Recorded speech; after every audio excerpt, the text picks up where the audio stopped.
금융시장의 분수령에는 이분의 고견을 꼭 들어봐야겠죠. 저와도 오랜 인연이 있는 분입니다. 김영익 서강대학교 경제대학원 교수입니다. 교수님 안녕하십니까? 안녕하세요. 안녕하십니까?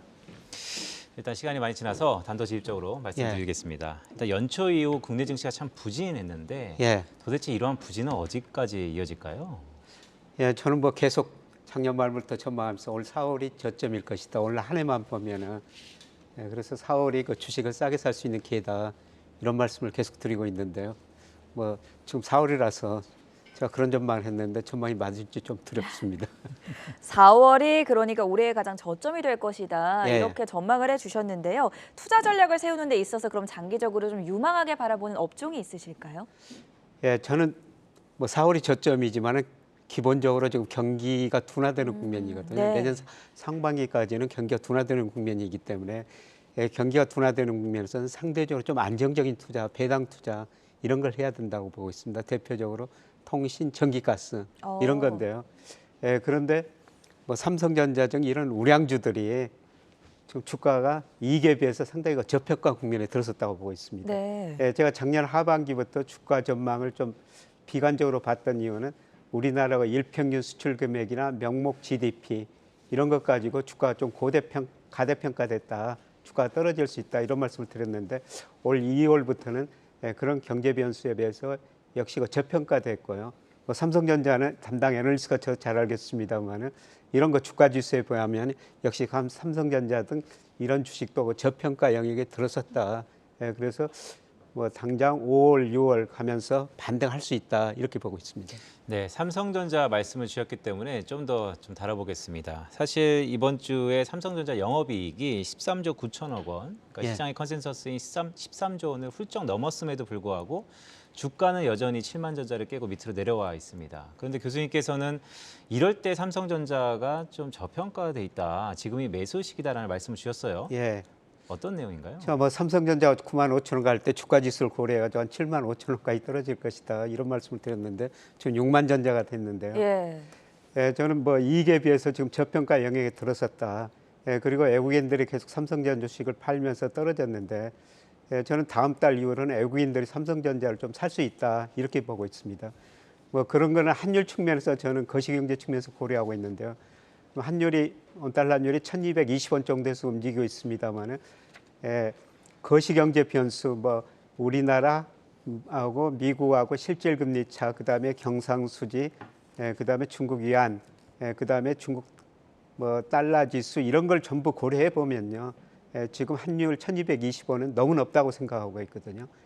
결국 시간의 문제이지만은 원달러 환율이 조만간 1,150원에 접근해 갈 것이다. 환율이 떨어진다면은 물론 외국인들이 한국 기업 뭐 수익 그다음에 장기적으로 경제 이런 걸 보고 투자하지만은 단기적으로 외국인 순매수의 영향을 가장 중요하게 미치는 요소가 환율이거든요. 그래서 저는 환율이 떨어질 거 결국 외국인들이 조만간 삼성전자 주식을 살 것이다.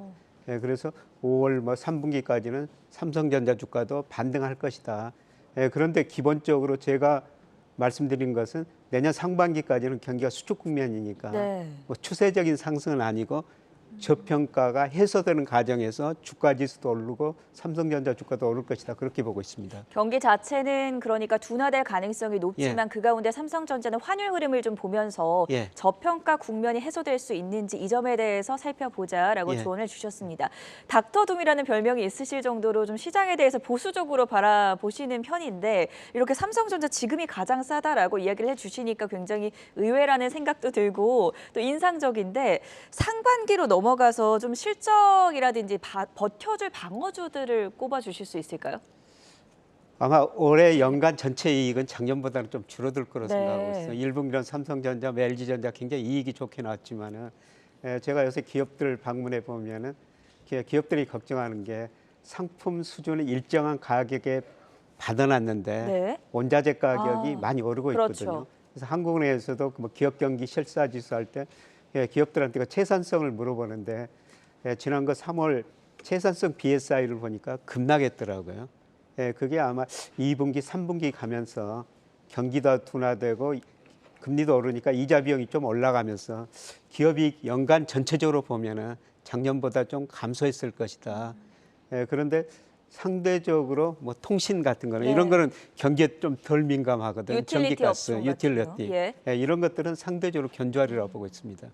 네, 상당히 좀 보수적으로 가야 될 필요성이 있다라는 말씀이신데, 자, 모든 경제는 금리로 시작해서 환율로 끝난다라는 말씀을 자주 하세요. 예.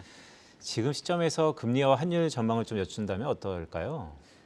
저는 뭐 금리는 거의 고점에 가고 있다 이렇게 보고 있습니다. 시장 금리 특히 장기 금리요. 네. 예, 그거는 지금 물가가 지난 4월 달에도 4.1% 굉장히 많이 올랐지만 아마 5월까지는 물가 상승이 높을 텐데요. 하반기로 갈수록 물가 상승세가 둔화될 것이다. 예, 그거는 수요가 위축되기 때문에. 예, 그다음에 뭐 원자재 가격도 지금 급등했습니다만 세계 경제력에 비해서 국제 유가 같은 것도 저는 지금이 너무 높은 수준이라고 보고 있거든요. 예, 그래서 하반기로 갈수록 경기가 둔화되고 물가 상승률이 떨어지니까 장기 금리 특히 10년 국제 수익률 중심으로 조만간 떨어질 것이다. 예, 그래서 채권 투자는 해야 된다. 이제 서서히 해야 된다. 네. 이런 말씀을 드리고요. 예, 그다음에 앞서 말씀드렸습니다만 우리나라 원달러율을 결정하는 게 미 달러 지수, 그다음에 중국 위안, 경상수지, 한미 실질 금리 차거든요. 예, 지금 달러가 강세를 보이고 있지만은 제가 보기에는 미국 대불균형이 너무 심화됐어요. 달러 강세가 지속될 수는 없을 것이다. 예. 하반기로 갈수록 달러가 약세될 것이다. 그래서 상대적으로 원화 가치는 상승할 수밖에 없다. 그래서 저는 뭐 시간 문제지 조만간 원달러 환율도 1,150원 거기로 접근해 가리라고 보고 있습니다. 네, 말씀 주셨던 것처럼 사실 달러는 강하고 달러원은 1,250원까지 말씀을 주시는데, 최근 이 외환 시장에서 이례적인 현상이다라고 볼 수 있는 게 위안화입니다. 위안화는 2016년에 발작 사건도 있긴 한데요. 어떻게 보세요? 위안화가 최근 뭐 6.36에서 달러가 강세되는데도 위안화는 올해 뭐 그 수준 계속 유지하고 있지 않습니까? 예, 저는 아주 장기적으로는 달러 강세고 위안화, 달러 약세, 위안화 강세 그렇게 보고 있습니다. 예, 그거는 그 나라 경쟁력이라고 볼 수가 있는데요. 미국 GDP가 세계 GDP에서 차지하는 비중이 2000년에 32%에서 24%로 낮아졌고 2026년 하면은 22% 정도로 낮아질 걸 IMF가 전망하고 있거든요. 예, 대신 중국 비중은 뭐 2000년, 2001년 4%에서 작년에 18%까지 올라갔고요. 예, 저는 조만간 20% 넘으리라고 보고 있어요. 네. 예, 그게 위안화와 달러를 결정하는 요소다. 예, 그래서 아주 장기적으로 보면 네. 달러 가치 하락, 위안화 가치 상승. 예, 그리고 단기적으로 보더라도 뭐 최근에 들어와서 올해가 중국에서 외국인 금융시장 뭐 투자 자금이 줄어들는데요.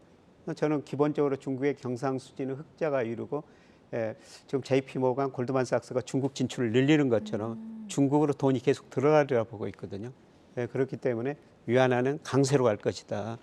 그리고 장기적으로 보면은 우리나라 위안화하고 원달러 환율은 거의 같은 방향으로 움직이거든요. 네. 왜냐하면은 예를 들어서 그 국제결제은행에서 우리나라 실질 실환율을 측정하는데요. 가중치를 두는데 중국 비중이 34%, 33%, 미국 비중 14%밖에 안 돼요. 우리나라 환율은 위안화하고 같이 방향으로 갈 수밖에 네. 없는 것이죠. 장기적으로 봤을 때는 달러는 약세, 위안화는 강세, 그리고 우리나라 원 같은 경우에는 아무래도 달러보다는 중국 위안화랑 동조 현상을 보일 가능성이 더 크다. 이렇게 정리를 해보도록 하겠습니다. 다음 주가 이제 한국은행의 금통위 14일로 예정이 되어 있고요. 한 3주 뒤이죠. 5월 4일에 이제 미국 연준의 5월 FOMC가 계획이 되어 있습니다. 한은과 연준의 다음 행보는 어떻게 보고 계세요? 저는 한은 빨리 금리 인상해야 된다고 생각하고 그러면 있거든요. 4월에 당장 해야 된다. 예. 다음 주에 뭐 한은 총재가 공석이라서 어떤 네. 결정을 내리지 못하겠습니다만은 저는 하반기로 갈수록 경제 성장률이 많이 둔화되리라고 보고 있기 때문에 지금 미리서 하반기로 가면 금리 못 올린다. 그래서 금리를 올리려면 빨리 4월에 올려라. 이런 말씀을 드리고 싶고요. 그다음에 연준 어제 세인트루이스 연방은행 벌러더 총재인가요? 그분이 뭐 3.5%까지 이야기했던데 네. 그거는 제가 보기에 과도한 거고요. 뭐 5월, 6월 달에 빅스텝 가능하고 그다음에 양적 축소도 가능하리라고 보고 있습니다. 사실 우리 물가가 올랐다 오르지만 미국 물가는 그 정도는 우리보다 훨씬 더 높은 그렇죠. 수준이거든요. 그런데 뭐 상반기에는 그렇게 금리를 많이 올릴 수가 있지만은 저는 올 4분기 내년 가면은 미국 경제가 마이너스 성장할 수 있다고 보고 있어요. 그래서 올 4분기 내년 가면은 오히려 미국도 금리를 못 올리고 내년 상반기에는 또 금리를 내려야 될 것이다. 뭐 이렇게 전망하고 있습니다만 일단 그 상반기는 현재 뭐 고용 상태도 좋고 물가도 높은 수준이기 때문에 현재 경기 상태를 보고 판단하기 때문에 아마 가감한 금리 인상이 있을 것 같습니다. 네, 말씀을 쭉 들어보니까 사실 하반기로 갈수록 경기 둔화에 대한 우려가 좀 높아진다라는 말씀으로 들리는데요. 시계를 좀 주식시장을 해외로 좀 넓혀볼까요? 최근 해외에서 주식 분할이 좀 트렌드다라고 할 수 있겠습니다. 이것의 근저에는 그만큼 경기가 안 좋다라는 것을 깔고 있는 건가요? 예, 그렇죠. 경기가 안 좋고 이제 주가가 떨어지니까 저는 일부 기업들이 주식 부양을 위해서 그런 거 주식 액면 분할을 하고 있지 않느냐 그런 생각을 드는데요. 그것 때문에 최근 미국 주가가 상승했다고 보는데요. 네. 기업 수익이 본격적으로 증가하지 않는 한 그거는 일시적인 현상이라고 보고 있습니다. 저는 아까 우리 기업 수익도 작년보다 올해가 좀 전체적으로 보면 연간 전체적으로 보면 낮을 것이다 이런 말씀을 드렸습니다만 역시 저 하반기로 갈수록 미국 경제 성장도 많이 둔화되고 기업 이익도 오히려 줄어들 수 있다고 보고 있어요. 그래서 액면 분할 이런 거는 뭐 일시적인 주가 상승률이다. 기본적으로 이익이 증가해야 되는데 이익 증가하기는 좀 힘들다. 그리고 제가 늘 걱정하는 것은 미국 주가가 우리 주가는 지금 상당히 많이 떨어져가지고 가소평가 영역에 들어섰는데 네. 미국은 뭐 미국의 산업 생산 소매 판매 M2 뭐 통화지표 고려도 아직도 가대평가 영역에 들어섰거든요. 뭐 테슬라라든지 아마존, 구글 같은 경우에 이제 주식 분할을 예고했는데 이 같은 행보가 다우 지수에 편입되기 위해서 하는 거다 뭐 이런 말들도 있으니까 참고를 해 보시면 좋을 것 같고요. 제약 바이오 업종의 주가에 대해서 어떻게 보실지도 궁금한데 사실 미국에서는 오늘 에브비가 또 52주 신고가를 경신을 했습니다. 한국의 경우에도 계속 뭐 현대차도 그렇고요. 신약 개발에 진척을 보이고 있고 계속 성장성으로 신약이나 바이오주에 대해서 관심을 높여가고 있는데 긍정적으로 봐도 될까요? 저는 뭐 긍정적으로 바이오 산업을 긍정적으로 보고 있습니다. 우리가 코로나를 거치면서 좀 건강하게 살자, 오래 살자 피부로 이런 인식이 느꼈죠. 피부로 느껴졌거든요. 그래서 이거는 그 바이오 헬스케어는 성장 산업이다. 그런데 이것도 역시 뭐 차별하다. 모든 바이오주들이 잘 되는 종목별로. 것보다는 실적이 있는 것들, 보이는 것들. 이게 경기가 확정되면 굉장히 빠르게 성장하면은 뭐 모든 바이오주들이 같이 오르갈 수가 있는데요. 지금은 전 세계 경기가 수축 국면에 들어서고 있다는 겁니다. 그래서 이런 경우는 뭐 차별화돼서 일부 종목만 올라가리라고 보고 있습니다. 네, 사실 이제 산업별로 옥석 가리기, 차별화, 양극화 이런 것들이 앞으로도 트렌드가 될 거다라고 보고 있는데요. 교수님 제가 좀 민감한 질문 하나 여쭈겠습니다. 사실 저희 같은 이코노미스트들이 전망을 하는 데 있어서 항상 틀릴 가능성, 전망이 좀 빗나갈 가능성도 있습니다. 교수님이 쭉 주셨던 그런 시기에서 미국은 그래도 경기 침체가 안 온다라는 연준 위원들의 의견들이 상당히 자리 잡고 있습니다. 만약 교수님 의견이 좀 빗나갈 가능성이 있다면 어떤 부분이 바뀌었을 경우에 좀 빗나갈까요? 미국 GDP에 차지하는 소비가 70%나 차지하고 있는데요. 미국 소비자들이 제 생각보다 소비를 많이 했을 때 뭐 미국 침체에 벗어날 수가 있겠죠. 그리고 기본적으로 제가 미국 지금 주식시장이나 부동산 시장 거품이다. 이게 붕괴될 가능성이 있다. 그런데 그 연착륙하면은 제 전망과 달리 미국 경제가 뭐 침체까지는 빠지지 않을 수 있다고 보고 있는데요. 근데 저는 기본적으로 미국 그 주식 그다음에 부동산 가격이 지금 너무 많은 거품 영역에 들어서 있다. 그리고 자산 가격이라는 것은 올라갈 때 항상 지금처럼 펀더멘탈을 가대평가하지만 떨어질 때는 가소평가, 경착륙할 가능성이 높다고 보고 있거든요. 그래서 이런 경우로 보고 있기 때문에 저는 내년에 미국 GDP도 경착륙할 가능성이 높다.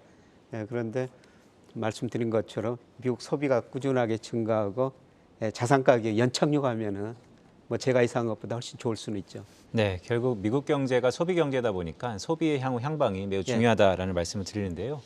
끝으로 이제 질문 하나만 더 하겠습니다. 이제 위기의 시대라고 말씀하셨습니다. 그렇다면 우리가 어떻게 어디에 투자를 하는 것이 과연 바람직할까요?